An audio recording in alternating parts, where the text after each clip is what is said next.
Ito ang ating mga ano no, mga idol.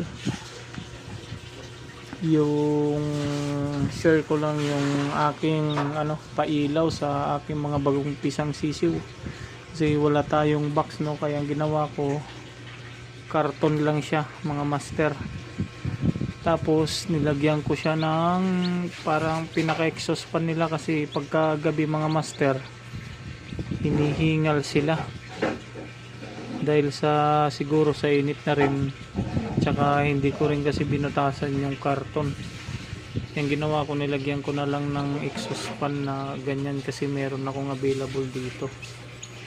Tapos yung anuhan naman nila, nilagyan ko ng ano parang sa kahoy, yung pang hamster, para magkalkal-kalkal sila, pati yung ipot nila ay ma-absorb yung basa para hindi madumi tingnan.